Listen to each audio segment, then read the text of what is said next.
कोही police station अंतर्गत येणाऱ्या ससेगाव ग्रामपंचायत हद्दीतील ससेगाव येथील रहिवासी संजय रामभाऊ हिवसे यांच्या 20 क्विंटल चण्याच्या गंजीला आग लागून लाखो रुपयांचे नुकसान झाले। रात्रीच्या सुमारास अज्ञात व्यक्तीने किंवा नैसर्गिक कारणाने चण्यांची गंजी जळाल्याचा संशय आहे। पोलीस पाटील, ग्रामसेवक, तलाठी आणि कृषी अधिकाऱ्यांनी पंचनामा केला।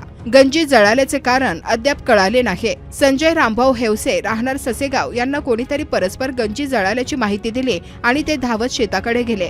तोपर्यंत चण्याची गंजी जळून खाक झाली होती। गावातील लोकांनी शेजारची मोटार पंप सुरू करून चण्याच्या गंजीला लागलेल्या आगीला विझवण्याचा प्रयत्न केला, परंतु तोपर्यंत गंजी 100% जळाल्याचे आढळले। शेवटी शेतकऱ्याच्या हातामध्ये चण्याच्या गंजीची राखळ आली। यावरून 2 ते 2.5 लाख रुपयांचे नुकसान झाल्याचे समजते। गंजीला आग लागल्याचे कारण अद्याप समजू शकले नाही। वर्षभर काम करून शेतात राबवून हाताशी आलेला माल शेवटी कोळसा झाला। तक्रार करायची कोणाकडे? कारण की सगळेच हात वर करतात। विमा कंपनी याकडे लक्ष देईल का, असा गावकऱ्यांचा सवाल आहे। शेतकऱ्याला नुकसान भरपाई मिळावी अशी मागणी होत आहे। विशेष बातमी, महालाईव्ह न्यूज, उल्हास मेश्राम।